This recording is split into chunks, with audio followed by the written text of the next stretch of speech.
The Toyota Corolla Hybrid outsells this car 3-to-1 across Europe, and after spending time with both at this show, I can't work out why.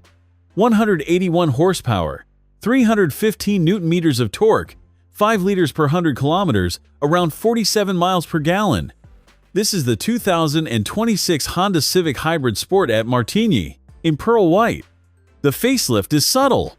Body-colored panels fill the gap between the headlights and the grille. The fog lights are gone because Honda says the updated LEDs make them redundant, and there's a new Okinawa blue in the palette.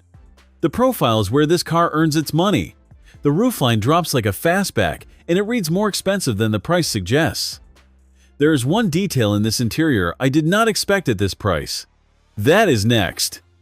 I came in expecting the interior Honda puts in everything from the HR-V upward. What I found was more considered. The dashboard runs a single horizontal line from door to door, with a perforated metal effect panel spanning the cabin width.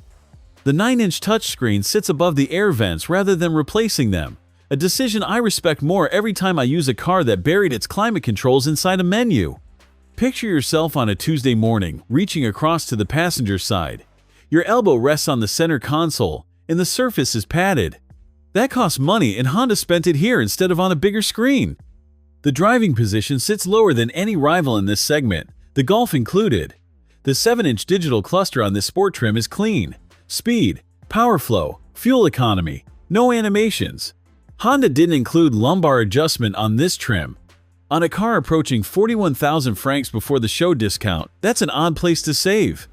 37.4 inches of rear legroom, more than the Corolla, more than the Golf, within reach of cars a size class above. You sit behind a 6-foot driver and your knees don't touch the seatback. The headroom is the compromise. That fastback roofline costs about an inch compared to the Golf. The Corolla offers better headroom but noticeably less legroom. You choose which matters more. A hatchback boot should be an afterthought at this price. Honda treated it like a brief.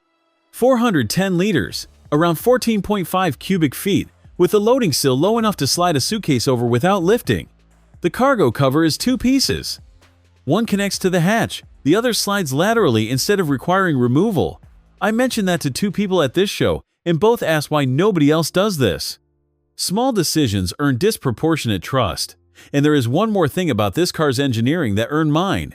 It is not the horsepower figure. The deceleration selector paddles on the steering wheel. In the Corolla, regenerative braking is a background function. Honda gives you direct control, 4 stages, adjustable on the fly. The idea is excellent. In every mode except Sport, the regen level resets to center after a few seconds. You set it, you brake, you release, and it quietly reverts. You end up flicking the paddles constantly, which is the opposite of effortless. The Ioniq 5 lets you set your preferred level and it stays. Honda's decision to reset is a calibration choice I don't understand, and is the one thing that genuinely frustrated me. The conclusion I reached on this car is not the one I expected when I saw the spec sheet. I said at the start that I couldn't understand why the Corolla outsells this 3-to-1. I understand it even less now. The Civic drives better, feels better built inside, offers more rear legroom, and returns fuel economy within touching distance of the Corollas. The show price here is 35,900 francs, down from 40,990 catalog. The car justifies the money. What it doesn't justify is the warranty. 3 years from Honda against 7 from Kia and 5 from Hyundai. Honda's 3-year warranty is the only reason I'd hesitate, and it tells you more about Honda's marketing department than about the car.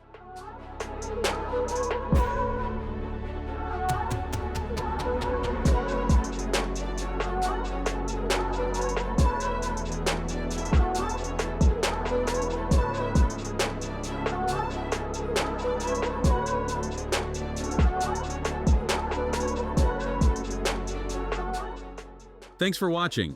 If you enjoyed this video, hit that like button and subscribe for more content just like this.